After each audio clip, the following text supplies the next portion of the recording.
February 26, 1959 அன்னைக்கு யாருமே எதிர்பார்க்காத மாதிரி ரஷ்யன் காப்ஸ் 9 ஹைக்கர்ஸோட டெட் பாடியை கண்டுபிடிச்சாங்க.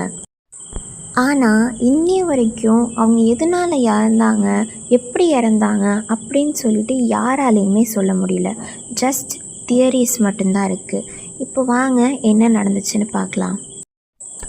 யூரல் பாலிடெக்னிக் இன்ஸ்டிடியூட்லேருந்து ஒரு 10 எக்ஸ்பீரியன்ஸ்டு ஸ்டூடெண்ட்ஸ் ஒரு ட்ரிப் போகலான்னு பிளான் பண்ணுறாங்க. அந்த 10 பேரில் ஒருத்தர் ரொம்ப லக்கின்னு தான் சொல்லணும். ஏன்னா அவருக்கு கடைசியில் உடம்பு சரியில்லாமல் போனதுனால அவர் ஹைக்கிங்க்கு வரல அப்படின்னு சொல்லி விலகிக்கிறாரு. மீதி இருக்கிற 9 பேர் மட்டும்தான் போகிறாங்க. ஈகர் டைட்லவ் அப்படின்ற ஒருத்தர் தான் இதை தலைமை தாங்கி இந்த குழுவை அழைச்சிட்டு போகிறாங்க.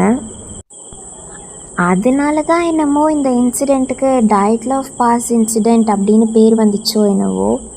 1959 February 1 அன்னைக்கு இந்த குரூப் ஹைக்கிங்க்கு கிளம்புறாங்க. இப்படி ஹைக்கிங் போன இவங்க 26 February ஆகியும் திரும்பவே இல்லை. அவங்க பிளான் பண்ண ரிட்டர்னிங் டேட்டுக்கும் வரல. அதனால அவங்களோட ஃபேமிலிஸ் எல்லாருமே மிஸ்ஸிங் ஃபைல் கம்ப்ளைண்ட் பண்ணுறாங்க. அதனால ரஷ்யன் கவர்மெண்ட் சர்ச்சஸை ஹையர் பண்ணி அவங்கள தேடுறதுக்கு அனுப்புகிறாங்க. ஏறத்தாழ ஒரு -30°C இருக்கக்கூடிய அந்த டெம்பரேச்சரில் ரெஸ்கியூவர்ஸ் எல்லாருமே அந்த ஹைக்கர்ஸை தேடி யூரல் மவுண்டன்ஸ்க்கு போகிறாங்க. போன அவங்க எதிர்பார்க்காத ஒரு விஷயம்தான் அவங்க கண்டுபிடிச்சாங்க. அந்த ஹைக்கர்ஸோட டென்ட் என்னமோ அவங்க கண்ணில் பட்டுடுச்சு. ஆனால் அதுக்குள்ளே போய் அவங்க பார்க்கும்போது அப்போ தான் தெரியுது அந்த டென்ட் உள்ளே இருந்து அப்படியே கிழிச்சு எரியப்பட்டிருந்த மாதிரி இருந்துச்சு. இந்த ஹைக்கர்ஸ் ஆனவங்க எதுக்காக அவங்களோட டென்ட்டையே அவங்களே இப்படி கிழிச்சு போட்டாங்க அப்படின்னு சொல்லிட்டு அவங்களுக்கு எந்த ஐடியாவுமே கிடையாது. அந்த டென்ட்டுக்கு பக்கத்துலேயே நிறைய ஃபுட் பிரிண்ட்ஸ் கண்டுபிடிச்சாங்க. அதில் அந்த ஹைக்கர்ஸ் சில பேர்கிட்ட ஷூ கூட இல்லாமல் வெறும் காலில் அந்த பனியில் ஓடி இருக்கிறது கண்டறியப்பட்டுச்சு. ரெஸ்கியூவர்ஸும் அவங்களோட மனதை திடப்படுத்திக்கிட்டு அந்த ஃபுட் பிரிண்ட்ஸை ஃபாலோ பண்ணிகிட்டே போகிறாங்க. ரெஸ்கியூவர்ஸ் அவங்களோட டெட் பாடிஸ் எல்லாம் கண்டுபிடிச்சப்போ அவங்க அந்த குளிருக்கு ஏற்ற மாதிரியான ஆடைகள் எதுவுமே போடலையாகவும் ஜஸ்ட் அவங்களோட உள்ளாடைகள் மட்டும்தான் இருந்ததாகவும் ரெஸ்கியூவர்ஸ் பதிவு பண்ணியிருக்காங்க. அவங்களால 5 பேரோட டெட் பாடிஸை மட்டும்தான் ஃபஸ்ட்டு கண்டுபிடிக்க முடிஞ்சுது. மீதி 4 பேர் எங்கே போனாங்க, என்ன ஆனாங்கன்னே அவங்களுக்கு தெரியல. அதுக்கப்புறம் பல மாதங்கள் கழித்து அவங்கள கண்டுபிடிக்கிறாங்க. மறுபடியும் விழுந்து கிடக்கிற பனிக்கடியில் புதஞ்சு கிடந்திருக்காங்க.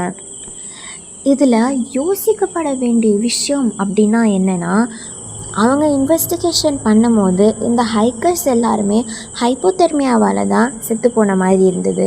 ஹைப்போதெர்மியானா வேறு எதுவும் இல்லை, நம்ம உடம்பு ரொம்ப கூலிங்காக இருக்கும் போது அந்த டெம்பரேச்சரை நம்மளால் ஏற்றுக்க முடியாமல் உறைஞ்சி போகிறதுக்கு பேர் தான் ஹைப்போதெர்மியா. ஆனால் டாக்டர்ஸ் அவங்க பாடியை பார்க்கும்போது தான் தெரிஞ்சுது அவங்களுக்கு நிறையா இன்டர்னல் இன்ஜுரிஸ் இருந்துச்சு அப்படின்னு. அதில் ஒரு பொண்ணோட கண் அப்படியே வெளியே எடுக்கப்பட்டு இருந்துச்சான். அதுக்கப்புறம் இன்னொருத்தவங்களோட நாக்கு வெட்டப்பட்டு இருந்துச்சான். அதே மாதிரி இந்த மாதிரி எல்லாருக்குமே இன்டர்னல் இன்ஜுரிஸ் நிறையா இருந்துச்சு.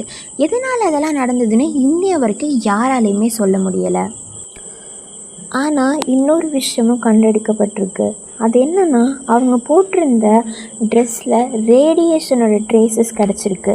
அதனால பீப்புள் என்ன நினைக்க ஆரம்பித்தாங்க அப்படின்னா, இது ரஷ்யா நடத்தின ஒரு வெப்பன்ஸ் டெஸ்டிங்காக இருக்கலாம், அப்படி இல்லைன்னா மிலிட்ரி நடத்தின ஒரு சீக்ரெட் எக்ஸ்பெரிமெண்ட்டாக கூட இருக்கலாம் அப்படின்னு சொல்லிட்டு மக்கள் எல்லாருமே நம்பினாங்க. 2020 சில சயின்டிஸ்ட் என்ன சொல்லியிருக்காங்க அப்படின்னா, இந்த மரணம் ஏற்பட்டதற்கான காரணம் இன்ஃப்ராசவுண்டாக கூட இருக்கலாம் அப்படின்னு சொல்லியிருக்காங்க. இன்ஃப்ராசவுண்ட்னா வேறு எதுவும் இல்லை, இப்போது பயங்கரமாக காற்றடிக்கிறப்போ அதில் லோ ஃப்ரீக்வன்சி வைப்ரேஷன்ஸ் ஏற்படும். அதை பெரும்பாலும் மனுஷங்களால் கேட்க முடியாது.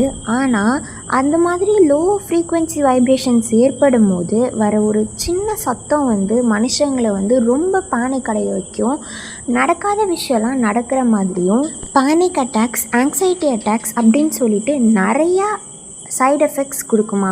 அந்த மாதிரி நடந்ததுனால கூட அவங்க வந்து அந்த டென்ட்டெல்லாம் கிழிச்சிட்டு பயத்தில் ஓடி போயிருக்கலாம். அப்படி அந்த மாதிரி ஓடும்போது அவங்களுக்கு ஏற்பட்ட இன்ஜுரிஸ்னால தான் அவங்க செத்து போனாங்க அப்படின்னு சொல்லிட்டு ஒரு சில சயின்டிஸ்ட் அவங்களோட தியரியை முன் வச்சுருக்காங்க.